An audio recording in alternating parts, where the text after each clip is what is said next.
বিধায়ক অখিল গগৈৰ বাসগৃহৰ চৌহদত মহিলাৰ মৃতদেহ উদ্ধাৰ। বিধায়কজনৰ নিজৰাপাৰৰ বাসগৃহৰ চৌহদত উদ্ধাৰ মৃতদেহটো। মৃত মহিলাগৰাকীৰ নাম পুষ্পাক্ষী বৰা। মহিলাগৰাকীৰ পৰাই অখিল গগৈয়ে কিনিছিল মাটিখিনি। অখিল গগৈৰ বাসগৃহৰ চৌহদতে আছিল মহিলাগৰাকীৰ ঘৰ। নিশাই মৰণোত্তৰ পৰীক্ষাৰ বাবে GMCHলৈ প্ৰেৰণ কৰে মৃতদেহটো।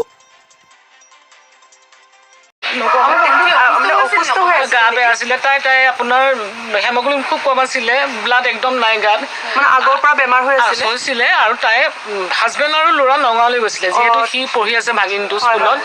চ' তাৰ উইণ্টাৰ ব্ৰেক আছিলে, তাৰ প্ৰি বৰ্ড 7 ডিচেম্বৰৰ পৰা। চ' নগাঁৱত কোনো ঘৰত নাছিলে। আৰু তাই আগদিনাখন ৰাতিলৈকে তাই কথা পাতিছে মোৰ 4th ভণ্টিৰ লগত, তাই তলৰজনীৰ লগত, যে মোৰ গাটো ভাল আছিলে। ত' টেষ্টিং কৰাইছিলেও। চ' মই সিমানখিনিয়ে কৰিছোঁ, মই বেছিকৈ মোৰ ফোন পাইছিলোঁ যে মানে দৰ্জাখন লক কৰা আছে, ভিতৰৰ পৰা লক কৰা আছে। তেতিয়া মোৰ অলপ সন্দেহ হ'ল, দৰ্জাখন তাই কিয় লক কৰিব। তেতিয়া মই ক'লো ফোন কৰি, গুৱাহাটীতে থাকে, মই বেলতলাত থাকোঁ, বেলতলা বজাৰৰ মাজত।